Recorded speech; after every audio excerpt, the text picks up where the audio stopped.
আমাজি আপনারা ছোটবেলায় চাট খেতেন?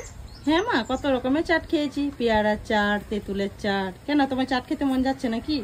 একটু চাট হলে তো ভালোই হতো। এই দেখো, তোমাদের চাট খেতে মন যাচ্ছে, আর আমি অনেকগুলো কুরকুরি চিপস নিয়ে এসেছি।